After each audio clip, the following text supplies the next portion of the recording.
والذين هم لفروجهم حافظون।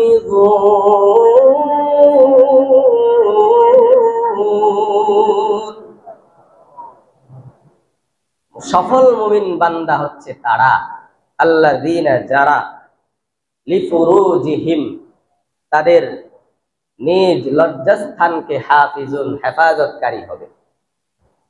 যারা নিজেদের লজ্জাস্থানের হেফাজতকারী হবে তারা হচ্ছে সফল মুমিন। বুঝে থাকলে বলেন, সফল মুমিনের 4 নাম্বার গুণটা কি? কিসের হেফাজত করা? কিসের হেফাজত? লজ্জাস্থানের হেফাজত করা। এটা হচ্ছে আমাদের বর্তমান এই যুগের এই সময়ের সবচাইতে বলা চলে এটা একটা দুর্দিন চলতেছে আমাদের এই মিডিয়ার কারণে। এই ফেসবুক, ইউটিউব, এই সমস্ত বিভিন্ন ধরনের অনলাইন থাকার কারণে এই সমাজে আজকাল লজ্জাস্থানের হেফাজত নাই বললেই চলে। আপনি বিশ্বাস করেন আর না করেন, আমাকে ভালো বলেন আর মন্দ বলেন, ফেসবুক তো আমরাও চালাই, আপনিও চালান। এই যুগের কোনো মানুষ যত বড় বুজুর্গ হোক, যত বড় কামেল হোক, সে পানিতে ফু দিলে বোতল ফাইটা যায়, পানিতে ফু দিলে গ্লাস ভেঙে যায়, তার ফুর এত অ্যাকশন। কথার কথা বলতেছে, সে ফু দেওয়া মাত্র মানুষের রোগ নিবারণ হয়ে যায়। এমন আল্লাহর ওলি আসে না এখনো? আছে। এমন ওলিও যদি আইসা বলে যে আমি ফেসবুক চালাই কিন্তু অশ্লীল কোন ছবি আমার সামনে আসে না, তাইলে তার কথা মানবেন? তাইলে এই যুগে এমন এক অবস্থা হয়েছে, এই অশ্লীলতা, মায়ের বয়সী মহিলা আবার মেয়ের বয়সী মেয়ে নিজের অঙ্গ প্রত্যঙ্গ গুলা একেবারে প্রকাশ্যে প্রদর্শন করতেছে। এক ধরনের কি বলবো, এক ধরনের মানে আগ্রহ নিয়া এবং জবরদস্তি করে, তাকে কেউ কোনো কিছু বলার অধিকার নেই। গতকালকে দেখলাম এক মুরব্বীর সামনে এক মহিলা গিয়া কি যেন ভিডিও করতেছে, আর মুরব্বী সাইকেলে থাইকা, সাইকেলের উপরে মুরব্বী থাইকা বলতেছে আপনি আপনার কাপড় সামলান, আপনার কাপড় কি বলে এটা অশ্লীল কাপড়। এতটুকু বলার কারণে মহিলা তাৎক্ষণিক প্রতিবাদ করা শুরু করছে। কি হয়েছে আমার কাপড়ে? আপনি এটা বলবেন কেন? স্বাধীনতা আছে, আমার কাপড় আমি করছি, আপনার কি? এরকম শুরু করে দিয়েছে মহিলা। এগুলি আছে না নাই আমাদের সমাজে? তাইলে এই মহিলার ঘর থেকে, এই মহিলার পরবর্তী প্রজন্ম থেকে বাইজিদ বুস্তামির মতো আল্লাহর ওলি জন্ম নেবে, নবীর মতো মানুষ জন্ম নেবে, আবু বকর উমরের মতো সাহাবীরা জন্ম নেবে। এই মহিলাদের ঘর থেকেই আবু জাহেলের জন্ম হবে। এই মহিলার ঘর থেকে, এই বংশধর থেকেই উতবা সাইবাদের মতো বাটপার সিটার লম্পটেরা জন্ম নেবে, ভালো মানুষ জন্ম নেবে না। এজন্যে বিশেষ করে মা বোনদের তাদের নিজস্ব যে সম্পদ, মা বোনদের যে ইজ্জত, মা বোনদের শরীর, এটা আল্লাহ পাক মর্যাদা সম্পন্ন করেছেন। এটার এত মূল্য আল্লাহ পাক দিয়েছেন যে এটা গচ্ছিত থাকার জিনিস, এটা প্রকাশ্যে বিলিয়ে দেখানোর জিনিস নয়। আজকাল এমন অবস্থা হয়, মনে হয় যেন মেয়ের মা বাবা 14 গোষ্ঠী বলতে কেউ নাই, সে তার মতো একা চলতেছে, তার শরীরটাকে সে মানুষের সামনে প্রদর্শন করতেছে। তার ভবিষ্যতে 2 বছর 3 বছর 5 বছর পরে তারও সন্তান হবে, তার এই সন্তানটা ইউটিউবে ঢুকলে তার নোংরা ভিডিও দেখবে। তার মা আছে, তার বাবা আছে, তার আত্মীয় স্বজন আছে, এখন আপলোড দিলে 1 মিনিট পরেই তার আত্মীয় স্বজনদের সামনে চলে যাচ্ছে, এই চিন্তাটাও তার দিমাগের ভিতরে নাই। তাহলে সমাজ কতটুকু নষ্ট হয়েছে? বাস্তব বললাম না বাস্তব বললাম? আমার তো মনে হয় এই যুগে বাংলাদেশ মুসলমানের দেশ, এই দেশে শুধুমাত্র কয়েকটা টাকার জন্যে, কিছু সম্পদের জন্য ইউটিউব আর ফেসবুকের মতো যে অনলাইন গুলি আছে, এগুলি না রাখাই ভালো। কারণ এগুলিতে সমাজের কোনো লাভ হইতেছে না। সমাজ বলতে আদর্শ, মানুষের আদর্শগত কোনো লাভ হচ্ছে না। মায়ের সামনে সন্তান, ছোট বাচ্চা গেমস খেলতেছে, নোংরা অ্যাডভাইস চলে আসছে, আসে না? অথবা ছেলের সামনে মা একটা ভালো জিনিস দেখতেছে, কোরআন শরীফ তেলাওয়াত করতেছে, এটার ভিতরেও অ্যাডভাইস চলে আসে, ঠিক কিনা? তখন ছেলের সামনে মা লজ্জিত, মায়ের সামনে ছেলে লজ্জিত। এই যে একটা অবস্থা, এটার কারণে মানুষের লজ্জা শরম দূর হয়ে যাচ্ছে, সমাজের অধঃপতন শুরু হয়ে গেছে। আবার লজ্জাস্থানের হেফাজত তো করেই না। বিগত রমজান মাসের কিছু ঘটনা তো দেখছেনই। বাংলাদেশের বিশ্বের দ্বিতীয় অক্সফোর্ড খ্যাত ঢাকা বিশ্ববিদ্যালয়ের মতো জায়গায় আপনার আমার বোন, আপনার আমার মেয়েরা রং মেখে শরীরে একেবারে খোলামেলা অবস্থায় ছেলে মেয়ে একটা আরেকটারে পাঞ্জা দিয়ে আঞ্জা দিয়ে ধইরা ভিডিও করে ছাড়ছে। ওগুলো আমাদের চোখের সামনে পড়ছে, আপনার চোখের সামনে পড়ছে, কিছু করার নেই। আবার গর্বের সহিত বলতেছে রোজা রাখছি, এটা রোজার কোনো ক্ষতি হইতো না, সমস্যা কি, আমি রোজাও রাখছি। আবার হিন্দু মুসলিম একসাথে ওইরকম আড্ডায় বেলাল্লাপনায় লিপ্ত হয়েছে। বলেন এটা কি মুসলমানের আদর্শ ছিল? তাহলে এই সন্তানগুলি যারা নিজেদেরকে এই বয়সে, যুবক বয়সে, যুবতী বয়সে লজ্জাবতী লাজুক হিসেবে গড়ে তুলতে পারে নাই, এরা যদি ভবিষ্যতে এই সমাজের লিডার হয়, এই সমাজে বেশি বেশি করে ওয়াজ মাহফিল করার সুযোগ দিবে। এরাই তো ওয়াজ মাহফিল বন্ধ করার জন্য পাগল হয়ে লাগে। ঠিক বললাম না ভুল বললাম? মানে এই বয়সে যে ব্যক্তি ইসলামকে দেখতেই পারে না, শুধু উপরে বলে আমি মুসলমান, রাস্তায় বের হয়, এই যে গত পয়লা বৈশাখ গেল, রাস্তায় বের হয়ে র্যালি করতেছে, মিছিল দিতেছে, ভালো কথা দাও।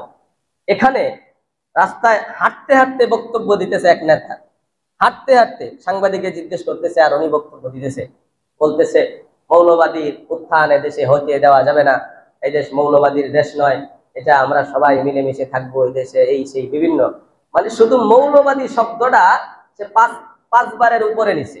পারলে ভিডিও দেখেন, আমার কাছে ডাউনলোড দেওয়া রাখছি। যুবক, এখনো সে বড় হয়ে যায় নাই, বয়স্ক হয়ে যায় না, মাত্র নেতা হওয়া শুরু। এখনই সে মৌলবাদী শব্দ বারবার ব্যবহার করতেছে এবং বলতেছে পহেলা বৈশাখের বিরোধিতা করা, এটা ধর্ম নিয়ে বাড়াবাড়ি। একদল মানুষ যারা ধর্ম নিয়ে শুধু কথা বলে, ওরা আসলে আমাদের সংস্কৃতিকে ভালো পায় না। সংস্কৃতি কোনটা আর অপসংস্কৃতি কোনটা, এটা বিবেকবান মানুষকে বুঝাই দিতে হয় না? আপনারা বিবেক থাকতে বলুন, পহেলা বৈশাখ বছরের শুরুর দিন, এটাই তো কথা, আর তো কিছু না। পহেলা বৈশাখ মানে কি? বছরের শুরুর দিন, বছরটা ভালো কাটুক, এটাই তো আমরা চাই। এই বছর ভালো কাটার জন্য যে সংস্কৃতি অবলম্বন করলে আল্লাহর কাছে ভালোটা চাওয়া যায়, এটা অবলম্বন করার নামই তো সংস্কৃতি তথা সুসংস্কৃতি। আর যদি আমি এই বছরটা ভালো কাটার জন্যে অপরাধমূলক কাজে জড়িত হই, তাইলে এটার নাম সংস্কৃতি হয়? একটা বছর ভালো কাটবে মনে কইরা আমি মূর্তি বানায়া রাস্তা নিয়ে নাচলাম, হাঁটাচলা করলাম, ওইটা কি সংস্কৃতি? বছরের শুরুতে মিলাদ মাহফিল করেন, বছরের শুরুতে কোরআন খতম করেন, বছরের শুরুতে পারলে রোজা রাখেন, তাই কি আল্লাহর কাছে চান যে আল্লাহ আমার সামনের বছরটা ভালো করে দেন? এটার নাম তো সংস্কৃতি। আর আপনি ওই দিনে রমজান মাসে দেখলাম ইফতার পার্টি করার জন্য দেশে টাকা নাই, হয়েছে এমন ঘটনা।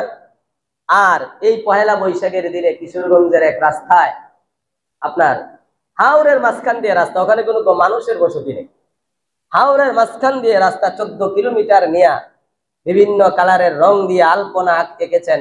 এরপরে এটাকেই বলতেছেন বিশ্ব রেকর্ড, এটাকেই বলতেছেন সংস্কৃতি, অথচ আপনি বলতেছেন টাকা নাই দেশে। এই টাকাটা কারে দিলেন? কথা বলেন না, আমার কথা মনে ভালো লাগে না আপনাদের? কথা কি ঠিক বললাম না ঠিক বললাম? এরপরে এই যে রংগুলি আপনি ব্যবহার করলেন রাস্তায়, এতে মানুষের লাভ হইছে? ফসলের লাভ হইছে?